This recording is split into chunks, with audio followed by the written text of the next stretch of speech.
അതിന്റെ ഒന്നും ആവശ്യമില്ല. നമ്മളെല്ലാം വിക്ടിംസ് ആണ്, നമ്മളെല്ലാം അതിനകത്ത്.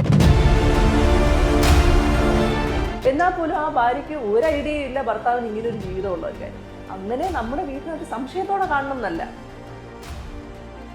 ദാർശകൻ അമ്മയിൽ തന്നെ എടുത്തു കഴിഞ്ഞാൽ ഇത്രയും ആർട്ടിസ്റ്റുകളിൽ എത്രയും പേര്. എൻ്റെ വാപ്പ ഞാൻ അറിയുന്നതിൽ ഏറ്റവും വലിയ ഫെമിനിസ്റ്റാണ്. എൻ്റെ ഉമ്മയെ കല്യാണം കഴിച്ച് കൊണ്ടുവന്ന് അവര് മലയാളത്തിലെ ലേഡി സൂപ്പർ സ്റ്റാർ ആണ്. അവർ എത്രയോ സിനിമകളിൽ നായികയായിട്ടും. എന്നിട്ട് ഞാൻ ജനിച്ച് വളർന്നതേ പോലീസ് സ്റ്റേഷനിലും ജയിലിലുമാണ്. എങ്ങോട്ടാ എന്ന് ചോദിച്ചു. ഞാൻ പറഞ്ഞു സാർ അങ്ങോട്ട്. അപ്പൊ പറഞ്ഞു അത് മനസ്സിലായി, ഇത്രയും ആൾ ഇവിടെ നിൽക്കുന്ന കണ്ടില്ലേ, മാറി നിൽക്കുന്നു. അപ്പൊ ഞാൻ പറഞ്ഞു അതിൽ ഞാനുണ്ട്. ഈ വന്നവരൊക്കെ അങ്ങനെ തന്നെയാ കടത്തി വിട്ടില്ല ചേച്ചി. ആദ്യമായിട്ടാണോ താലി കെട്ടുന്നത്? അപ്പൊ ഞാൻ നമുക്ക് എന്നെ ഒന്ന് നോക്കി. എൻ്റെ ഒരു പണി ഉണ്ടെന്ന് മാത്രമാണ് ഡയറക്ടറിന്റെ അടുത്ത് പറഞ്ഞു. ഡയറക്ടറിന് കിട്ടി ഇതാണ് പണി. പക്ഷെ മമ്മൂക്ക പറയുന്നത് ക്യാമറ അറിയുന്നേ ഇല്ല. ഞാനും മമ്മൂക്കയെ മാത്രമേ അറിയുന്നുള്ളൂ.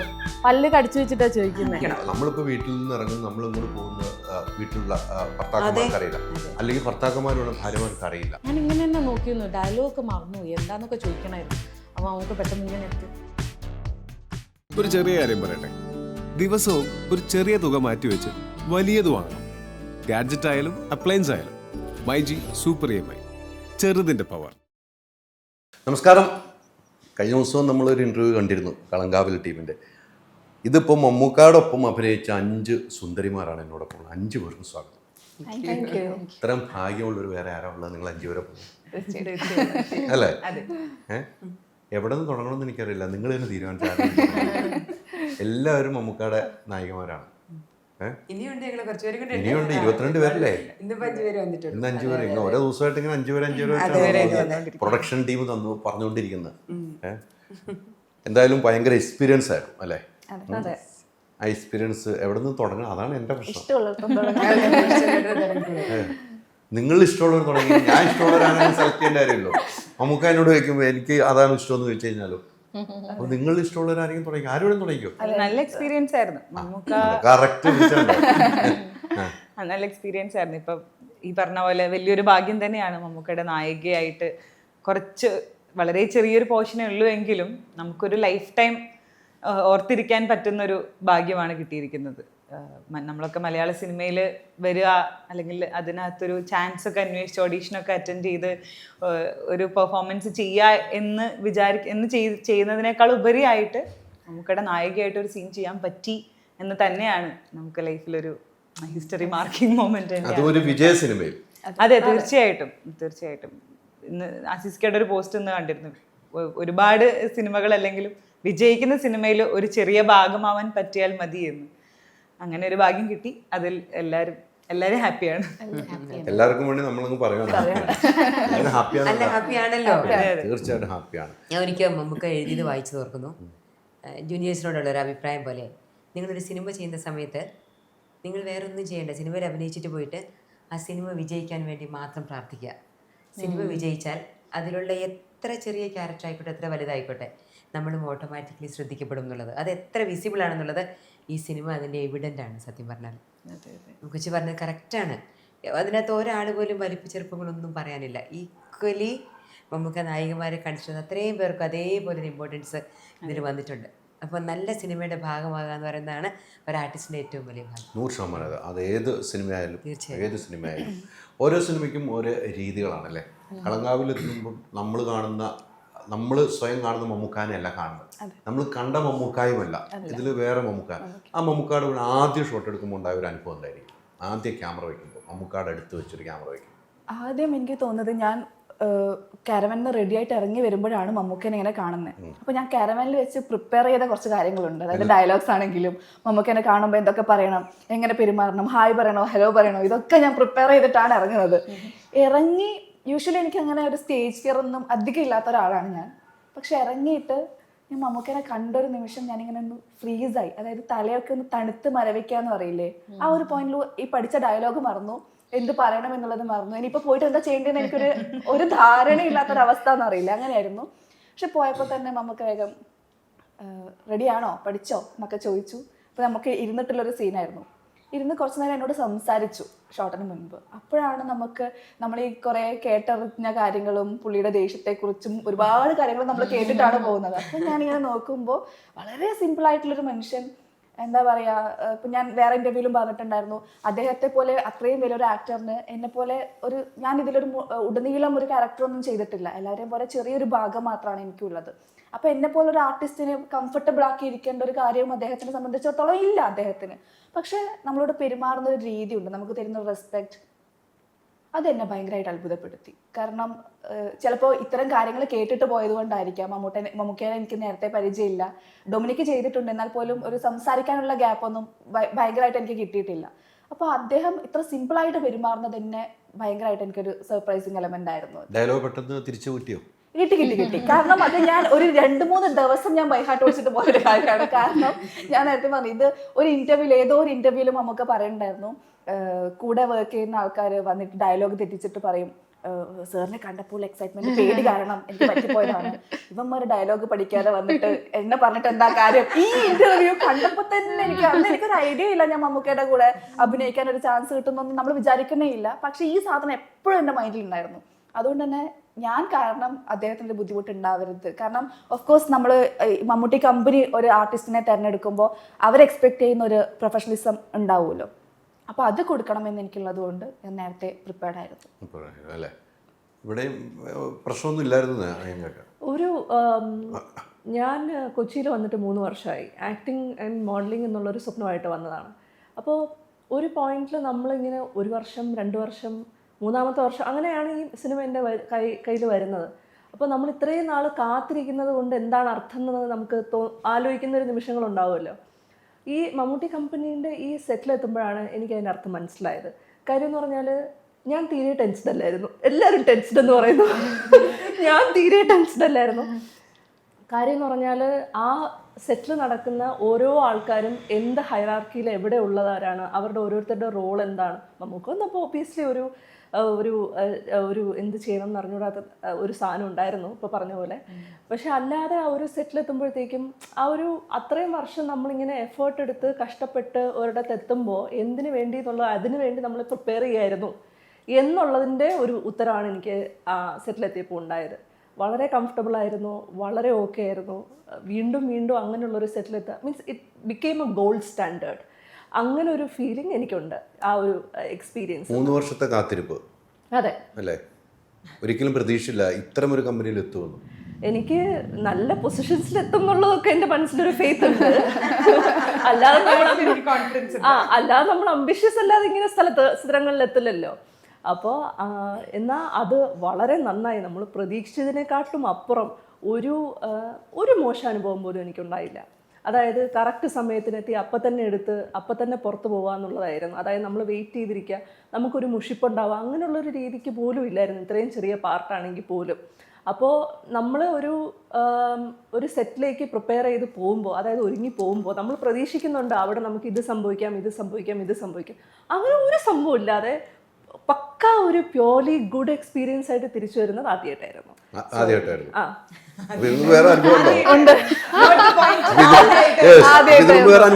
പിന്നെ നമുക്ക് ഡിലേ വരാം, നമുക്ക് ഇഷ്ടപ്പെടാത്ത ആൾക്കാരുമായിട്ട് നമുക്ക് വർക്ക് ചെയ്യേണ്ടി വരും, നമുക്ക് ഡയലോഗ്സ് തെറ്റിക്കാൻ ഒരു ടെൻഷനോ നമ്മൾ ആ ഒരു പ്രിപ്പയർ ആവുന്നതിൻ്റെ നമുക്ക് ചിലപ്പോൾ നമ്മൾ കാരണം ബുദ്ധിമുട്ടുണ്ടെങ്കിലോ എന്നുള്ളൊരു ടെൻഷൻ കാരണം, ആ ടെൻഷനാണ് സത്യം പറഞ്ഞാൽ നമ്മൾ ഓരോരോ മിസ്റ്റേക്സിലേക്ക് എത്തുന്നത്. അപ്പോൾ എക്സ് ഓർ വൈ എന്ത് വേണോ ഒരു സെറ്റിൽ സംഭവിക്കാം. എല്ലാം ഒരു പക്കാ പ്ലാൻ രീതിയിൽ പോകണം എന്നില്ല, എല്ലാ ആൾക്കാരും ഫ്ലെക്സിബിൾ ആവണം എന്നില്ല, എല്ലാ ആൾക്കാരും അണ്ടർസ്റ്റാൻഡ് ചെയ്യണം എന്നില്ല. So we have to be understand. കാര്യം എനിക്ക് വേണ്ടതാണ് ഈ കരിയർ, അല്ലാതെ വേറെ ആരും എന്നെ ഫോഴ്സ് ചെയ്യുന്നില്ല. എനിക്ക് വേണ്ട കരിയർ ആകുമ്പോഴത്തേക്കും ഞാൻ അതിന് വേണ്ടിയിട്ട് എന്തൊക്കെ എഫേർട്ട് എടുക്കണം എന്ന് തീരുമാനിക്കേണ്ടത് ഞാനാണ്.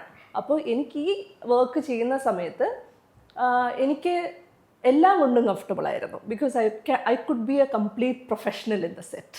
അങ്ങനെ മുഖ ആൻഡ് ഓൾ ഒരു ടെക്സ്റ്റ് ബുക്ക് ആയിരുന്നു. എന്തൊക്കെ പഠിക്കാൻ പറ്റുമോ അതൊക്കെ. ആ ഒരു വലിയ ക്രൗഡിൻ്റെ ഇടയിലായിരുന്നു എൻ്റെ ഷൂട്ട് ഉണ്ടായിരുന്നത്, നാഗർകോവിൽ ബസ് സ്റ്റോപ്പിൽ. So people were all like Mammookka. പുതിയ ആൾക്കാർ കണ്ടിട്ടില്ലാത്തവരൊക്കെ വന്ന് എങ്ങനെയെങ്കിലുമൊക്കെ സംസാരിക്കാൻ ശ്രമിക്കുമ്പോഴും the way he kept his cool, അത് ടീമിനെ മാനേജ് ചെയ്ത് കറക്റ്റ് ആ ഒരു സാധനം അഭിനയിച്ച് അത് ജീവിക്കായിരുന്നു. It was very nice. Experience ആണ് അല്ലേ, പറയാതിരിക്കാനുള്ള പറയുമ്പോൾ തന്നെ മനസ്സിലാവുന്നുണ്ട്. പക്ഷെ ആദ്യം തുടങ്ങിയതിന് 3 വർഷം എന്ന് പറഞ്ഞ ഒരു സാധനത്തിൽ തുടങ്ങിയിട്ടില്ലേ, അത് കുറവല്ലേ? എനിക്ക് വളരെ കുറവാണ്, വളരെ അല്ലേ? കുറച്ച്. അപ്പോഴും പറഞ്ഞ നമുക്കൊരു വിശ്വാസം, നമ്മൾ ഒന്നും എത്താതിരിക്കില്ല എന്നുള്ളൊരു വിശ്വാസം, നമ്മൾ എത്തും. ആ ഒരു ധൈര്യമാണ് ഒരു സ്ത്രീകൾക്ക് വേണ്ടത് എന്ന കാര്യത്തിൽ സംശയമില്ല. അത് എത്തിപ്പെട്ടതും നല്ല കമ്പനിയിലെത്തി എന്നുള്ളതാണ് പിന്നീട് എത്തുന്നത്. ഇവിടെ ഒത്തിരി എക്സ്പീരിയൻസ് ഒക്കെ ഉണ്ടെന്ന് എനിക്ക് തോന്നുന്നു. പക്ഷെ ഞാൻ ഇവരിൽ നിന്നൊക്കെ വ്യത്യസ്തം. ഞാൻ മമ്മൂക്കയുടെ നായികയല്ല, വിനായകൻ ചേട്ടൻ്റെ നായികയായിരുന്നു.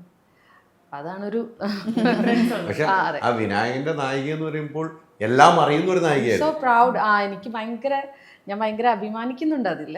വിനായകൻ ചേട്ടൻ്റെ നായിക ഒരുപാട് ആഗ്രഹിച്ചിട്ട് തന്നെ കിട്ടിയ വേഷമാണ്. ഒത്തിരി ചേട്ടൻ്റെ സിനിമകളൊക്കെ കാണുമ്പോൾ നമ്മൾ ഒരുപാട് ആഗ്രഹിച്ചിട്ടുണ്ട്. മമ്മൂക്കയുടെ കൂടെ അഭിനയിക്കണമെന്നത് പാലേരി മാണിക്യം സിനിമ കുറേ മുമ്പ്. എത്ര വർഷമായി ഞാൻ ആഗ്രഹിക്കാൻ തുടങ്ങിയിട്ട് കുറേ വർഷമായി. പക്ഷെ ഇതുവരെ അങ്ങനെ ഒരു സീൻ ഒരുമിച്ച് ഷെയർ ചെയ്യാൻ പറ്റിയിട്ടില്ല. അതുവരെ വെയിറ്റിംഗിലാണ് ഇപ്പോഴും കട്ട. ഇതിപ്പം ഭയങ്കര കൊതിയാണ്. മമ്മൂട്ടി കമ്പനിയിൽ എത്തിയല്ലോ. അതെ. അല്ല, വിനായകന്റെ കൂടെ എന്ന് പറയുമ്പോൾ വിനായകൻ ഭയങ്കര എക്സ്പാർട്ടായ ഒരു നടനാണ് അല്ലെ. ഈ സിനിമയിൽ വിനായകൻ നമ്മൾ കാണുമ്പോൾ ഇതാണോ വിനായകൻ എന്ന് ചിന്തിക്കും. പിന്നെ അതെ. ആ വിനായകന്റെ കൂടെ അഭിനയിച്ച വിനായകന്റെ ടെൻഷനിൽ പങ്കാളിയാവുന്നു. അതെല്ലാം വലിയൊരു അല്ലെ, വലിയൊരു കടപ്പാടോട് കൂടിയല്ല അഭിനയിച്ചത്. ആളുകളൊക്കെ തിരിച്ചറിയുന്നു എന്നുള്ളത്. ഇന്നലെ ഞാനൊരു കോഫി ഷോപ്പിൽ ഇരിക്കുമ്പോൾ പെട്ടെന്ന് ഒരു ചേട്ടൻ വന്ന്, ഇന്നലെ കണ്ടതല്ലോ. ഞാൻ ഇയാളെ കണ്ടിട്ടില്ല, എപ്പോ ഇന്നലെ കണ്ടത്? അപ്പൊ പറയാം, അല്ല കളങ്കാവിൽ ഇന്നലെ ഞാൻ കണ്ടൊരു കളങ്കാവിലാകനെ നന്നായിരുന്നു എന്നൊക്കെ പറഞ്ഞു. ഭയങ്കര സന്തോഷം നമ്മളെ ആളുകൾ തിരിച്ചറിയുന്നു എന്നുള്ളത്. നിങ്ങൾ പരസ്പരം അവിടെ വെച്ച് കണ്ടിട്ടുണ്ടോ? ഇല്ല. ആദ്യമായിട്ടാണ് ഞങ്ങള് കണ്ടിട്ടുണ്ട്. ഞാനും സുഹാനയും കണ്ടിട്ടുണ്ട്. ഞാൻ ഇവിടെ വരാത്ത ഒരു സുഹാന പറഞ്ഞത് അത് കാണാത്തതിന്റെ കാര്യം എന്താണെന്നറിയോ? സുഹാന പറഞ്ഞതുപോലെ എനിക്ക് 2 ദിവസം ഷൂട്ടുണ്ടായിരുന്നു. ആദ്യത്തെ ദിവസം കാക്കനാടായിരുന്നു. 9:30 ആയപ്പോൾ സെറ്റിലെത്തി, 12:30 ആയപ്പോൾ തിരിച്ചു പോന്നു. 2ാം ദിവസം ചോറ്റാനിക്കരയാണ്. 7:30 ആയപ്പോൾ പോന്നു, ഇപ്പോൾ ചെന്നു 8:45 ആയപ്പോൾ പോന്നു. ഭക്ഷണം പോലും കഴിക്കാൻ ഒന്നുമില്ല, അതാണ് സത്യം. അത് അങ്ങനെയായിരുന്നു. ഫുഡ് പോലും കഴിക്കാൻ പറ്റില്ല. അത്ര പ്രിപ്പയർഡ് ആയിരുന്നു അവര്. ഒരു ആർട്ടിസ്റ്റ് വന്നാൽ കറക്റ്റ് ഷോട്ടാണ് കഴിയെ പോവുക. അപ്പോൾ ഞാൻ ഒരാളെ അത് സുഹാന പറഞ്ഞൊരു പോയിന്റാണ് ഞാൻ പറഞ്ഞത്. അത്ര ഭയങ്കര വെൽ സ്കെച്ച് വെച്ച പോലെയാണ് ആ സെറ്റ് കംപ്ലീറ്റ് പോയത്. പ്രത്യേകിച്ച് മമ്മൂക്ക ഭയങ്കര പ്രൊഫഷണലായിട്ടുള്ള അത്രയും ഒരു മാസ്മറൈസിങ് ആക്ടർ ആയതുകൊണ്ടും അദ്ദേഹം വരുന്നതിന് മുമ്പ് എല്ലാം റെഡിയാണ്. ഇപ്പോൾ ഈ പറഞ്ഞ പോലെ ഞാൻ കട്ടിലിരിക്കുന്ന പൊസിഷനാണല്ലോ, ഹോട്ടലിലിരിക്കുകയാണല്ലോ. അപ്പോൾ എന്നെ ജിതിൻ സാർ ഇങ്ങനെ പൊസിഷൻ ചെയ്തിരുത്തി, ഞാൻ രഞ്ജിനി പൊസിഷൻ ഇതിനകത്ത് മാറരുത്, ആയിക്കോട്ടെ, എല്ലാം സെറ്റാക്കിയിരിക്കുകയാണ്. ഞാനിതൊരു ഇൻ്റർവ്യൂവിന് പറഞ്ഞിരുന്നതിന് മുമ്പ്. അപ്പോൾ മമ്മൂക്ക കയറി വന്നു, നമ്മൾ ബ്ലാങ്കറ്റൊക്കെ എടുത്ത് ചാടി എഴുന്നേറ്റ് അവിടെ നിന്നു. അപ്പോൾ ചാടി എഴുന്നേറ്റ് പോരുത്, അത് നമ്മൾ നാച്ചുറലി സംഭവിക്കുന്നതാണ്. നമ്മൾ കോൺഷ്യസ് ആയിട്ട് നമ്മുടെ ക്യാരക്ടറിലാന്ന് ഓർത്താൽ പോലും മമ്മൂക്കയുടെ ഒരു ഇമ്പാക്റ്റാണ് ഞാൻ പറഞ്ഞത്. അപ്പോൾ സെറ്റിലൊക്കെ പിൻ ഡ്രോപ്പ് സൈലൻ്റാണ്. അപ്പോൾ അവിടെ ഒരു ഉഴപ്പിൻ്റെ ചാൻസ് ഒന്നും, ഒരു പോസിബിലിറ്റീസ് ഇല്ല. അപ്പോൾ നമ്മൾ കൃത്യമായിട്ട് പോകുന്നു, കൃത്യമായി വരുന്നു. അത്ര പ്രൊഫഷണലിസമാണ് മമ്മൂട്ടി കമ്പനിയുടെ സെറ്റ് പറഞ്ഞതേ. അപ്പോൾ അതിന് ഞങ്ങളെല്ലാവരും കാണേണ്ട അവസ്ഥയില്ല. ഞങ്ങൾ പലയിടത്ത് പല സമയത്താണല്ലോ. അങ്ങനെയായിരുന്നു ഷൂട്ടും. എനിക്ക് തോന്നുന്നു എല്ലാവരും കാണുന്നത് മറ്റേ ലോഞ്ചിനാണ്. അതെ. അത് ഞാൻ മിസ് ചെയ്തു. ഞാൻ ദുബൈയിലായിരുന്നു, എനിക്കത് മിസ് ചെയ്തു. ജീവിതത്തിൽ ഇത്ര വലിയൊരു മിസ്സിംഗ് ഇല്ല. അന്ന് കാണാൻ പറ്റില്ല, സിനിമയ്ക്ക് വന്നപ്പോഴായിരിക്കും കണ്ടത്. അതെ, ഞങ്ങൾ പ്രൊമോഷനാണ് കണ്ടത്. തിയേറ്റർ പ്രിവ്യൂ അല്ല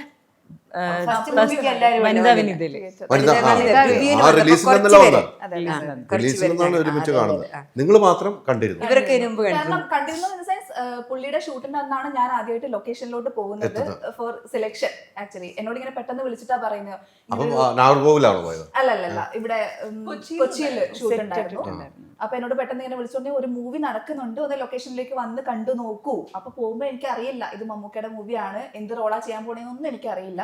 അപ്പൊ പോയപ്പോ ഞാൻ കണ്ടു. അപ്പൊ പുള്ളിക്കാരി പറഞ്ഞു, ഞാൻ ഇങ്ങനെ പരിചയപ്പെട്ടപ്പോ പറഞ്ഞു മമ്മൂക്കയുടെ കൂടെ. അപ്പൊ ഞാൻ വിചാരിച്ചു മമ്മൂക്കയുടെ കൂടെ കൊള്ളാലോ. അപ്പൊ ഞാൻ ഇങ്ങനെ പോകുന്ന വഴിക്ക് ചോദിച്ചു എന്താ എന്റെ റോൾ എന്താ? അപ്പൊ പറഞ്ഞു മമ്മൂക്കയുടെ കാമുകിയായിട്ട്. ഞാൻ വിശ്വസിച്ചില്ല. ഞാൻ പറഞ്ഞു ചേട്ടാ ഒരു ദിവസം വിളിക്കും. ഞാൻ വിചാരിച്ചത് ഒരു പുച്ഛഭാവത്തിൽ പറഞ്ഞതാണ്, സ്വാഭാവികം. എന്നൊക്കെ ആരെ വിളിക്കാന്നുള്ളൊരു തോട്ട് എന്റെ മനസ്സിലുണ്ടായിരുന്നു. അപ്പൊ ഞാൻ പറഞ്ഞു ഒരു നാളെ വിളിക്കും. അങ്ങനെ സ്ക്രിപ്റ്റ് വന്നപ്പോഴാണ് പിന്നെ എനിക്ക് അറിയുന്നത് ഇത് മമ്മൂക്കയുടെ കൂടെ ചെയ്യാൻ പോണേന്ന്. അപ്പൊ ഞാനിങ്ങനെ എനിക്ക് ഈ കാര്യത്തില് ഒരു വിഷമമായുള്ളൊരു സംഭവം ഉണ്ടായി. എൻ്റെ വീട്ടിൽ എൻ്റെ വാപ്പായമ്മയും പോലീസാ. വാപ്പ 5 പ്രാവശ്യം ദ കിങ് ഒക്കെ കണ്ട് കോളേജ് സമയത്ത് മമ്മൂക്കനെ വലിയ ഫാനാ. എൻ്റെ ഫാമിലി ഇതുവരെ എൻ്റെ ഉമ്മാക്ക് ഇലക്ഷൻ ഡ്യൂട്ടി കാരണം സിനിമ കാണാൻ പോകാൻ പറ്റിയിട്ടില്ല. ഇതുവരെ അവര് കണ്ടിട്ടില്ല. എന്റെ ഫാമിലിയും കണ്ടില്ല. നമുക്ക് കണ്ണൂർ ടിക്കറ്റ് ഇല്ല. എന്റെ അച്ഛൻ ഫാമിലി അന്ന് തന്നെ ഞാൻ ഹസ്ബൻഡ് കൊച്ചും പോയി കണ്ടു. അന്ന് രാത്രി 11:30 പാലായി പോയി ടിക്കറ്റ് എടുത്ത് അത് എക്സ്ട്രാ ഷോ വെച്ചല്ലോ വീക്കെൻഡ്സില്, അന്ന് തന്നെ ആ എക്സ്ട്രാ ഷോ എവിടെയോ? മാത്രം. എൻ്റെ അച്ഛനും അമ്മയും കണ്ടിട്ടില്ല. ടിക്കറ്റ് ഇല്ല, അത് ഇലക്ഷൻ കാരണമാണ്. അല്ലെങ്കിൽ എല്ലാവർക്കും സമയം ഉണ്ടായിരുന്നു. ഇലക്ഷൻ കാരണം ടൈറ്റ് ആയി അപ്പൊ ഇനി എവിടെ സ്ഥലം എവിടെയാണ്? ട്രിവാൻഡ്രം. ഇനി അവിടെ ഇലക്ഷൻ കഴിഞ്ഞ് ഇലക്ഷൻ ഇന്ന് ഇനി ഇന്നലെ counting- കഴിഞ്ഞ് ഇനി 2 ദിവസം റെസ്റ്റ് കഴിഞ്ഞിട്ടേ പോകത്തുള്ളൂ. സ്വസ്ഥമായിട്ടിരുന്ന് കാണാം. പോലീസുകാരുടെ ജോലി വെച്ചിട്ട് 2 ദിവസം റെസ്റ്റ് എന്തായാലും വേണം. പോലീസല്ലേ ഞെട്ടിച്ചിട്ട് വാങ്ങിക്കിട്ട് ടിക്കറ്റ്. അത് ടിക്കറ്റ് കിട്ടാൻ പാടാണ്. നത്ത് വർഗത്തിൽ പെടുവോ പോലീസ്? ഇല്ല, എന്റെ വാപ്പ ജയിൽ സൂപ്രണ്ടായിരുന്നു, റിട്ടയർ ആയി. അപ്പോൾ ആള് പെൻഷനാവുന്ന സമയത്ത് തടവുകാരൊക്കെ കരച്ചിലായിരുന്നു. അങ്ങനെയുള്ള വളരെ തടവുകാര് കരയുന്ന അത്രയ്ക്ക്, തടവുകാരെന്ന് ആക്ച്വലി ഇനി പറയാൻ പാടില്ല എന്നാണ്, ഇൻമേറ്റ്സ് എന്നാണ് പറയേണ്ടത്. ജയിലെന്നുള്ളൊരു സംഭവം മാറി കറക്ഷണൽ സിസ്റ്റം, കറക്ഷണൽ ഹോം എന്നുള്ള ഒരു രീതിയിലോട്ട് മാറിയിട്ടുണ്ട്.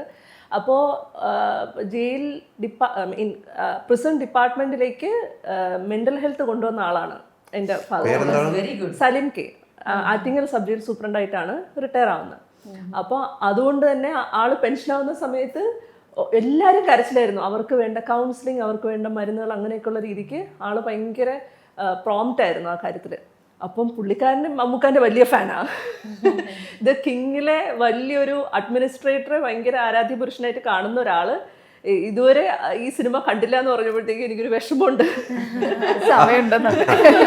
പക്ഷെ ഇനി എത്ര നാള് തിയേറ്ററിൽ കാണുന്ന സിനിമ, അതാണ് ഈ സിനിമ. ഭയങ്കര നല്ലതല്ലേ നമുക്ക് കാണാൻ. തിയേറ്റർ കിട്ടുന്നില്ല എന്ന് പറയാൻ ഇത്ര വലിയ ഭാഗ്യം എന്താണ് ഒരു സിനിമയ്ക്ക് ഉണ്ടാവുക. അതെ അതെ അതെ, അല്ലേ? എല്ലാ സിനിമയ്ക്കും കിട്ടുന്നതല്ല. എല്ലാം കിട്ടുന്നതല്ല, കറക്റ്റ്. ടിക്കറ്റ് എടുക്കാൻ വേണ്ടി തിരിച്ചു വരണം, ടിക്കറ്റ് കിട്ടുന്നില്ല, അങ്ങനെയൊക്കെ ഒന്ന് പോയി. അങ്ങനെയാണ് ഈ സിനിമ. അതെ, അതെ, അത്രയും വിജയിച്ച ഒരു സിനിമയുടെ പട്ടികയിലാണ്. മമ്മൂക്കാട് സിനിമയിലെ ഏറ്റവും വലിയ വിജയ പട്ടികയിലേക്ക് ഇത് വരാൻ പോവുകയാണ്. അതെ അതെ അതെ അതെ അതെ. അതിൽ നിങ്ങൾ എല്ലാവരും ഭാഗമാകുമ്പോൾ നിങ്ങൾക്ക് ഉണ്ടാകുന്ന അഭിമാനം വേറെയാണല്ലോ. നമ്മുടെ സീൻ എടുക്കുന്ന സമയത്ത് എങ്ങനെയായിരുന്നു? എൻ്റെ സീൻ താലി കെട്ടുന്ന ഒരു സീനാണ് കളങ്കാവലിൽ കാണിക്കുന്നത്. എൻ്റെ സീൻ എടുക്കുന്ന സമയത്ത് ഈ പറഞ്ഞ പോലെ ഡ്രസ്സ് ചെയ്ത് എല്ലാം കഴിഞ്ഞ് ഷോട്ട് എടുക്കാൻ വേണ്ടി റെഡിയായി അവിടെ എത്തുന്നു. മമ്മൂക്ക വരുന്നു. ഞാനിതിന് മുന്നേ ചെയ്ത മൂവി കണ്ണൂർ സ്ക്വാഡാണ് മമ്മൂക്കയുടെ കൂടെ. അപ്പം അതിനകത്ത് ആ ഒരു മമ്മൂക്കയ്ക്ക് ഓപ്പോസിറ്റ് ചാടി വരുന്ന, അതിനകത്ത് തന്നെ തിരിച്ചറിയാനേ പറ്റാത്തൊരു കോലത്തിലാണ്, വല്ലാത്തൊരു ചാട്ടമായിരുന്നു. ഈ പറഞ്ഞ പോലെ അതും വലിയൊരു സിനിമയിൽ ചെറിയൊരു ഭാഗമായി, വിജയ സിനിമയിൽ ആ ഒരു സീൻ കൊണ്ട് മാത്രം തുടർന്നുള്ള സിനിമകൾ ലഭിക്കുകയും ഒരുപാട് എൻ്റെ ലൈഫിൽ ഒരുപാട് ചേഞ്ചസ് വന്നത് കണ്ണൂർ സ്ക്വാഡ് എന്നുള്ള ഒരു സിനിമ കൊണ്ടാണ്. അതുകൊണ്ട് തന്നെ ഞാനത് എല്ലാ സ്ഥലത്തും പറയുന്നുണ്ട്. എൻ്റെ അടുത്ത് ആൾക്കാർ പറയും മദീനി കണ്ണൂർ സ്ക്വാഡ് പറയണ്ട. പറയുമ്പോൾ ആളുകൾക്ക് മനസ്സിലാവില്ല, ആ സീനിൽ നമ്മുടെ വിഷ്വലും അറിയില്ല. പക്ഷെ മമ്മൂക്കാടയിലേക്കാണ് ചാടുന്നതെന്ന് മാത്രമേ അറിയാം. അങ്ങനെ ഒരു ഭാഗ്യം അവിടെ ലഭിച്ചു. അത് പറയാതിരിക്കാനും പറ്റില്ല. അതെ അതെ, അതും ഞാനൊരു തുടക്കക്കാരി എന്ന രീതിയിൽ അങ്ങനെ ഒരു ഭാഗ്യം എനിക്ക് ലഭിച്ചു. അത് മമ്മൂക്കയുടെ ഓപ്പോസിറ്റ് അങ്ങനെ ഒരു സീൻ ചെയ്യാനായിട്ട്. അത് കഴിഞ്ഞ് ഇവിടെ എത്തുമ്പോൾ, സെറ്റിലെത്തുമ്പോൾ, കളംകാവലിന്റെ സെറ്റിലെത്തുമ്പം ഞാനിങ്ങനെ മമ്മൂക്കാരുടെ അടുത്ത് ഇങ്ങനെ പറയുമായിരുന്നു, അവിടെ അടിച്ച് എൻ്റെ പല്ല് തെറിപ്പിച്ചു, അപ്പൊ നമുക്ക് തിരിച്ചു വരാം, അതിന് പകരം ഇവിടെ താലി കെട്ടിച്ചല്ലോ. അങ്ങനെ ഒരു ഫൺ മൊമെന്റ് അവിടെ ഉണ്ടായിരുന്നു. അങ്ങനെയാണ് ആ ഒരു സീൻ. പിന്നെ ഈ പറഞ്ഞ പോലെ ടെൻഷനിലേക്ക് വരുമ്പോൾ അത്ര ടെൻഷൻ ഒരു ഫാക്ടർ അവിടെ അധികം ഉണ്ടായിരുന്നില്ല. ഈ പറഞ്ഞ പോലെ മുന്നേ ഒരു മൂവിയിൽ വർക്ക് ചെയ്തിട്ടുണ്ട്, സെക്കൻഡ് മൂവിയാണ്. അപ്പൊ ഒത്തിരി ടെൻഷൻ ഉണ്ടായിരുന്നില്ല. ബട്ട് സ്റ്റിൽ താലി കെട്ടുന്ന ഒരു സീൻ വന്നു, അടുത്ത് വന്നു, താലി കെട്ടുമ്പോ ഒരു ടെൻഷൻ. നമ്മള് അത് ആരാ ജീവിതത്തിൽ ആര് താലി കെട്ടിയാലും നമുക്ക് ഇത്ര ടെൻഷൻ ഉണ്ടാകും. മമ്മൂക്കയാണ് താലി കെട്ടുന്നതിൽ ടെൻഷൻ. അപ്പൊ എന്റെ അടുത്ത് ചോദിച്ചു ടെൻഷൻ ഉണ്ടോ, താലി കെട്ടുന്നതിൽ ടെൻഷൻ ഉണ്ടോ ചോദിച്ചു. ഞാൻ അന്നേരം ടെൻഷൻ ഒന്നും ഇല്ലാന്ന് പറഞ്ഞു. ആദ്യമായിട്ടാണോ താലി കെട്ടുന്നത്? അപ്പൊ ഞാൻ മമ്മൂക്കനെ ഒന്ന് നോക്കി. അപ്പൊ മമ്മൂക്ക പറഞ്ഞു ഞാനൊക്കെ എത്രയോ താലികൾ അപ്പൊ എനിക്ക് മറ്റൊക്കെ നമുക്ക് ഒരുപാട് പേരെ കെട്ടിയതിൽ ഒരു താലിയാണ്, എനിക്ക് ടെൻഷൻ എടുക്കേണ്ട കാര്യമില്ല, ധൈര്യമായിട്ട് കെട്ടിക്കോ. പക്ഷെ ആ സമയത്ത് ഒരു ലുക്ക് ഉണ്ട് കേട്ടോ. ഞാനതിപ്പോ പറഞ്ഞപ്പോൾ നമ്മളാ കാണുന്ന ആ ലുക്ക് ഉണ്ടല്ലോ താലി കെട്ടുന്ന സമയത്തുള്ള. പക്ഷെ മമ്മൂക്ക ഇത്രയും കൗണ്ടറുകൾ പറയുമ്പോൾ നമുക്കുണ്ടാകുന്ന സന്തോഷമുണ്ടല്ലോ, നമ്മളെ കൂളാക്കി തരുവാണല്ലോ.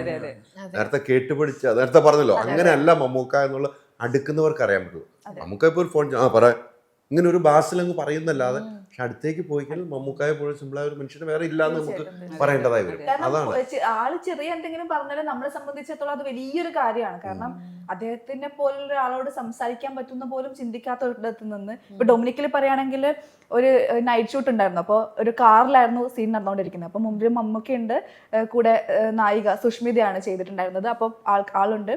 തൊട്ട് പുറകത്തെ സീറ്റിലാണ് ഞാൻ ഇരിക്കുന്നത്. അപ്പോൾ എനിക്കൊന്നും, അതായത് സീനിൻ്റെ ഇടയ്ക്കാണ്, അപ്പം അത് നമ്മൾ സംസാരിക്കുന്നത് ഒരു പ്രൊഫഷണൽ ആയിട്ടുള്ള കാര്യമല്ലാതായി മാറും. എന്നാൽ സംസാരിക്കാതിരിക്കാനും പറ്റുന്നില്ല. അപ്പം നമ്മളിങ്ങനെ ഇരിക്കുക, എന്ത് ചെയ്യണം, മമ്മൂക്കാന്നൊന്ന് വിളിക്കണോ എന്നറിയാത്തൊരു സ്റ്റേജ് ഉണ്ടാവുമല്ലോ. അപ്പോൾ പുള്ളി ഗ്ലാസ് ഇങ്ങനെ മാറ്റിയിട്ട്, കാറിൻ്റെ ഫ്രണ്ടത്തെ ഗ്ലാസ് ഇങ്ങനെ നോക്കിയിട്ട് എന്നെ പുറകിലേക്ക് നോക്കി, ഗ്ലാസ്സിലൂടെ ഇങ്ങനെ നോക്കി, പുറകിൽ ആരാ എന്ന് ചോദിച്ചു. അപ്പോൾ ഞാൻ പറഞ്ഞു പുറകിൽ ഞാനാ. ഈ ഞാൻ ആരാ, പേരില്ലേന്ന് ചോദിച്ചു. ഞാൻ പറഞ്ഞു അനുപമ. അപ്പോൾ ഞാൻ പറഞ്ഞു ഇനിയും മമ്മൂക്ക് ഓർക്കുമല്ലോ, മമ്മൂക്ക് അനുപമ എന്നുള്ളൊരു പേര് ഇനി ഓർത്ത് വെച്ചാൽ മതി എന്ന് ഞാൻ പറഞ്ഞു. അപ്പോൾ അത്രയും ചെറിയ ചെറിയ കാര്യങ്ങൾ നമ്മളെ സംബന്ധിച്ചിടത്തോളം ഈ പറഞ്ഞ പോലെ ലൈഫ് ടൈം ഓർത്ത് വെക്കാനുള്ള വലിയൊരു മെമ്മറിയാണ്. ഇനി ഇതുപോലൊരു ഭാഗ്യം ഉണ്ടാവണം എന്നാണ് ആഗ്രഹം.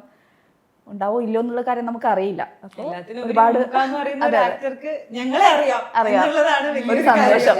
നമ്മൾ എത്രയോ പേർക്ക് അറിയാവുന്ന, നമ്മൾ എത്രയോ പേര് കാണണമെന്ന് ആഗ്രഹിക്കുന്ന, ഒരുമിച്ച് ഒരു സ്ക്രീൻ ഷെയർ ചെയ്യണമെന്ന് ആഗ്രഹിക്കുന്ന ഒരു വ്യക്തിയാണ്. ആ വ്യക്തിക്ക് ഇപ്പൊ നമ്മളെ അറിയാം, അല്ലെങ്കിൽ നമ്മൾ ചെയ്ത ഒരു ക്യാരക്ടർ വെച്ച് പുള്ളി നമ്മളെ റെക്കഗ്നൈസ് ചെയ്യുന്നു എന്നുള്ളതാണ് വലിയൊരു കാര്യം. എന്നെ ഈ പറഞ്ഞ പോലെ ഡൊമിനിക്കിന്റെ സെറ്റിൽ വെച്ചിട്ടാണ് ഒരു പ്രാവശ്യം മമ്മൂക്കനെ കണ്ടപ്പം നമുക്ക് റെക്കഗ്നൈസ് ചെയ്ത് തന്നെ ഹേയ് ഫൈറ്റർ കുട്ടി എന്ന് വിളിച്ചിട്ടാണ് കണ്ണൂർ സ്ക്വാഡിന്റെ സീൻ കഴിഞ്ഞതിന് ശേഷം. അപ്പൊ അതൊക്കെ കേൾക്കുമ്പോൾ നമുക്ക് ആരാ ഈ വിളിക്കണേ നമ്മളെ, ആരാണ് നമ്മളെ തിരിച്ചറിയുന്നേ എന്നുള്ള ഒരു മൊമെന്റ്, അത് ഭയങ്കര പ്രൗഡ് ഒരു മൊമെന്റ്. അത് ഈ ഫാൻസിനും ആ ഒരു ഇഷ്യൂ ആണ്. നമ്മൾ സിനിമ കണ്ടിട്ട് വിളിക്കുന്ന ആൾക്കാരെ നമ്മൾ അഭിനയിച്ചു, അതല്ല മമ്മൂക്കായോട് അഭിനയിച്ചു അല്ലേ, ആദ്യം വരുന്ന ഒരു എക്സ്പ്രഷൻ അങ്ങനെയാണ്. അപ്പൊ മമ്മൂക്ക എന്ന് പറയുന്ന ആളുടെ ഒരു ജനങ്ങളിലുള്ള ഒരു ഇമ്പാക്റ്റാണ് ഞാൻ പറഞ്ഞത്. അവരുടെയും എക്സൈറ്റ്മെന്റ് ഫാക്ടർ എന്ന് പറയുന്നത് നമ്മൾ മമ്മൂക്കായോട് അഭിനയിച്ചു എന്നുള്ളതാണ്. മനസ്സിലായോ? അത്രമേൽ ആൾക്ക് ഇൻഫ്ലുവൻസ് ഉണ്ടെന്ന് പറയാം മനുഷ്യര്, ജനങ്ങൾക്ക്.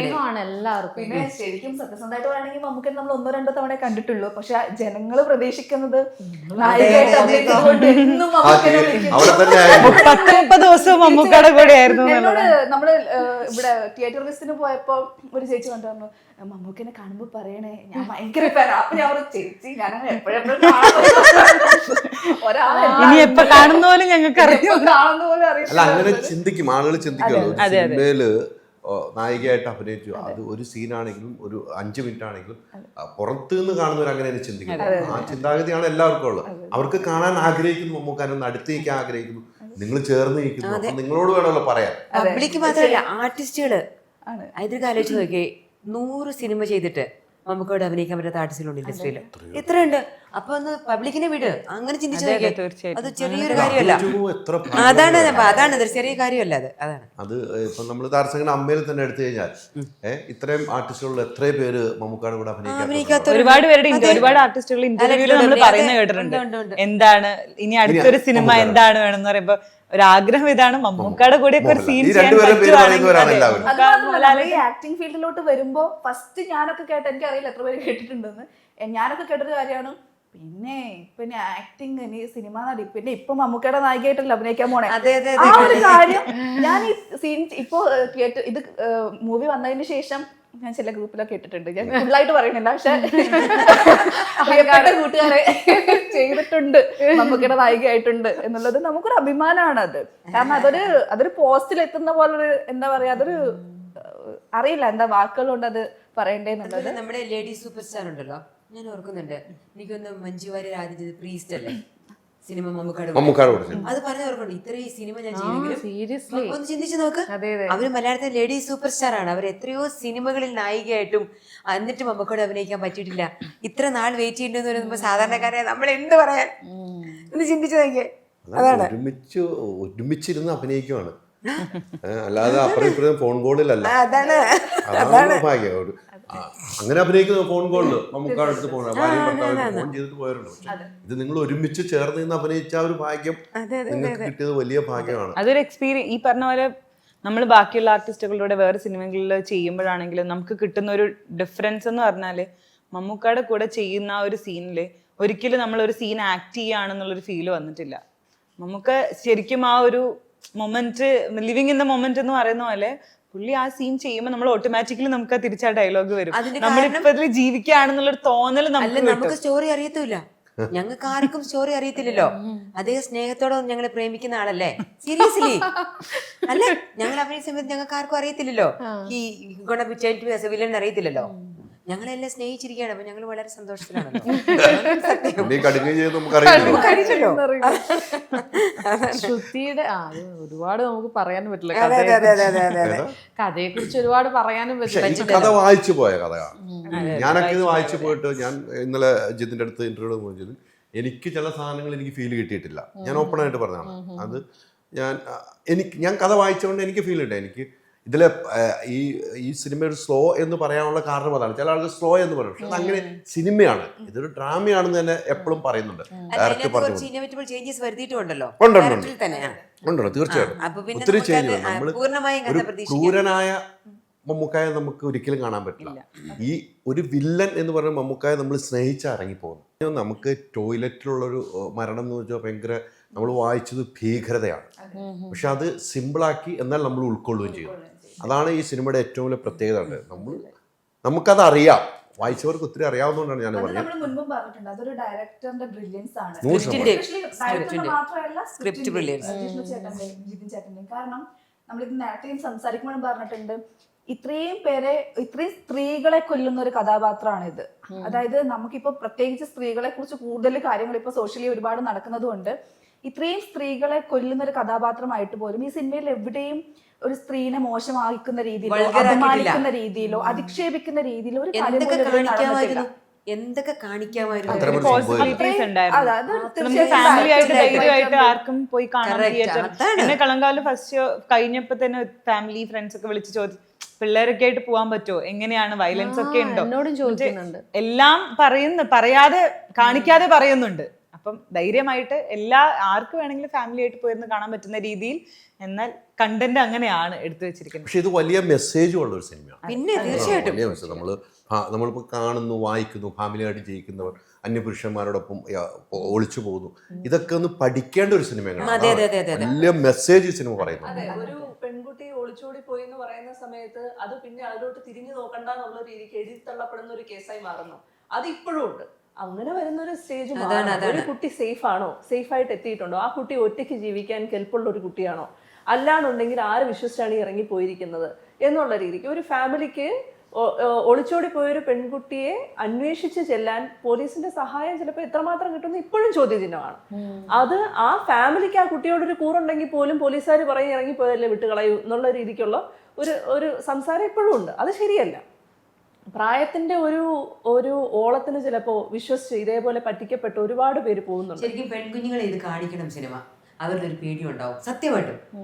ഒരാളോട് റിലേഷൻഷിപ്പിലായിക്കോട്ടെ, ഒളിച്ചോടാൻ പ്ലാൻ ചെയ്തവരായിക്കോട്ടെ, അവരൊന്നും കൂടെ ആലോചിക്കും. ഉറപ്പായിട്ടും പറയുന്ന പെൺകുട്ടികൾ മാത്രമല്ല കേട്ടോ, അല്ല ഞാൻ പറയുന്നത് പെൺകുഞ്ഞുങ്ങൾ ഉറപ്പായിട്ടും നമ്മളിപ്പോ വീട്ടിൽ നിന്ന് ഇറങ്ങുന്ന, നമ്മൾ ഇങ്ങോട്ട് പോകുന്ന വീട്ടിലുള്ള ഭർത്താക്കന്മാർക്ക് അറിയില്ല, അല്ലെങ്കിൽ ഭർത്താക്കന്മാരുള്ള ഭാര്യമാർക്ക് അറിയില്ല, പക്ഷെ അവരെല്ലാവരും ഒരുമിച്ചിരുന്ന് കാണേണ്ട ഒരു സിനിമ. അത്ര മെസ്സേജ് പറയുന്നുണ്ട്. ഇതൊരു ഫ്രാക്ഷൻ ഓഫ് സെക്കൻഡ് മതി ഒരു മനുഷ്യന്.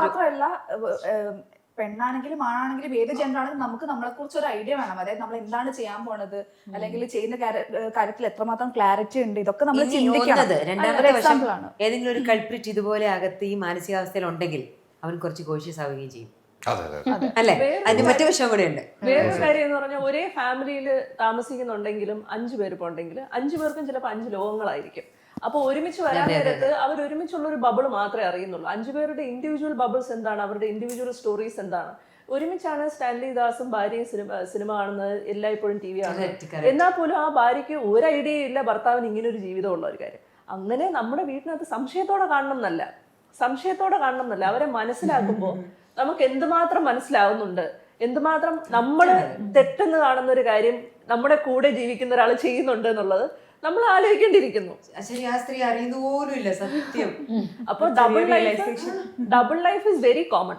അത് നമ്മൾ വിചാരിക്കാത്ത ആൾക്കാർ തന്നെ ചെയ്യുന്നുണ്ടാവും. നമ്മൾ അറിയുമ്പോൾ ചിലപ്പോൾ താമസിക്കാം, അറിയുമ്പോൾ നമുക്ക് പൊട്ടിത്തെറികൾ ഉണ്ടാവണം. ഇത്തിരി പൊട്ടിപ്പോയാലും കുഴപ്പമില്ല. ഇത് പോലീസുകാരന്റെ മോളാണ്. ഞാനിങ്ങനെ കാണുമായിരുന്നു. കൂടെ തന്നെ പോലീസുകാരന്റെ റിയാലിറ്റി പറയുന്നുണ്ട്. അതെ, തീർച്ചയായിട്ടും അത് ഇല്ലാന്ന് പറയാൻ കറക്റ്റാണ്. വീട്ടില് ഇങ്ങനെ കഥകൾ പറയുമോ? ഉറപ്പായിട്ടും നമ്മളെ വീട്ടിൽ വാപ്പായും എപ്പോഴും ഒരു സമൂഹത്തിന്റെ എക്സ്ട്രീം മാത്രം കാണുന്നവരാണ്. നമ്മൾ ജോലിക്ക് പോകുന്ന വേറെ വ്യക്തികളാണെങ്കിൽ അവര് നോർമൽ ആൾക്കാരെയാണ് കാണുന്നത്. ഇവര് കാണുന്നത് അത്രയും ബ്ലാക്ക് ഷെയ്ഡ് ഉള്ള ആൾക്കാരാണ്. അപ്പൊ അവർക്ക് ഞാൻ ഫോൺ എടുക്കുമ്പോ സംശയം, ഞാൻ പുറത്തിറങ്ങുമ്പോ സംശയം, ഭയങ്കര സംശയാലുക്കളായിരുന്നു. എന്നിട്ട് അതിന് പ്രത്യേക റൂൾസ് ഉണ്ടായിരുന്നു വീട്ടില്. റൂൾസ് ഇൻ ദ സെൻസ്, രാത്രി നമുക്ക് 6ാം ക്ലാസ് തൊട്ടേ ഫോണൊക്കെ ഉണ്ട്. എന്താ വീട്ടിൽ ഒറ്റയ്ക്ക് ഇരിക്കുമ്പോ കമ്മ്യൂണിക്കേറ്റ് ചെയ്യാൻ മാത്രം ഫോൺ ഹിസ്റ്ററി എടുക്കലും എല്ലാം ഉണ്ടായിരുന്നു. എന്നാണ് ഫ്രീഡം കിട്ടി തുടങ്ങിയത്? ഫ്രീഡം ആക്ച്വലി അവര് ഒരു പോയിന്റിന് ശേഷം എനിക്ക് ആദ്യമൊക്കെ ഞാൻ ഭയങ്കര റെബലിയസ് ആയിരുന്നു. ഇവരെ കാട്ടിയും വലിയ ക്രിമിനൽ ആയിരുന്നു. നേരത്തെ പറഞ്ഞ എല്ലാവരുടെ ഉള്ളിൽ നമ്മുടെ എല്ലാവരുടെ ഉള്ളിൽ സൈക്കോപാത്ത് ഉണ്ട്. അപ്പൊ ഞാൻ ജനിച്ച് വളർന്നതേ പോലീസ് സ്റ്റേഷനിലും ജയിലിലുമാണ്. കാര്യം എന്ന് പറഞ്ഞാൽ എന്നെ ഒറ്റയ്ക്കാവുമ്പോ കൊണ്ടിരുത്തുന്നതെല്ലാം പോലീസ് സ്റ്റേഷനിലും ജയിലിലും ആയിരിക്കും. അപ്പൊ എനിക്കൊരു തറവാട് ഫീലാണ്. എനിക്ക് ഏറ്റവും ഇഷ്ടപ്പെട്ട സിനിമ മതിലുകളാണ്. മതിലുകൾ കാണുമ്പോ എനിക്കൊരു വീട്ടിൽ എത്തിയ ഫീലാണ്. കാര്യം അവിടെ ഇരുന്ന് കഴിക്കുക, ഭക്ഷണം കഴിക്കുക, ഇടപെടുക എന്നുള്ളതായിരുന്നു എൻ്റെ ഒരു കുട്ടിക്കാലം മുഴുവൻ. കാര്യം എൻ്റെ ഉമ്മ ജോലിക്ക് ട്രെയിനിങ്ങിനൊക്കെ പോകുമ്പോൾ ഞാൻ ജയിലിൽ തന്നെ ആയിരുന്നു.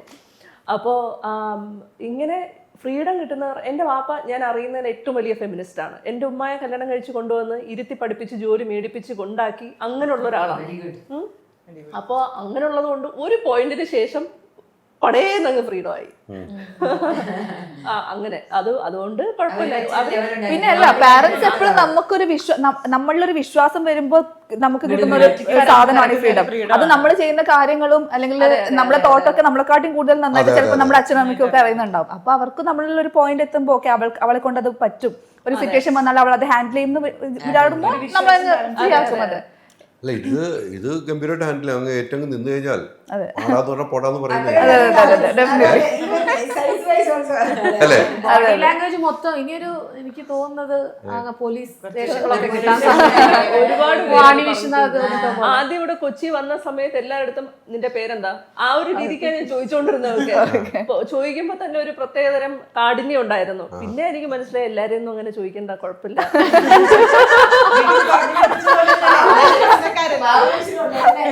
അതെ, അല്ല ഭയങ്കര ഇന്നസെന്റ് ആണ്. കാര്യങ്ങൾ തുറന്നങ്ങ് പറയാണ് ഇങ്ങനെയാണ്. അതിലേറ്റവും അപ്പക്കുമ്മക്ക് എന്റെ സംശയമായിരുന്നു, ഫ്രീഡം ഇല്ല.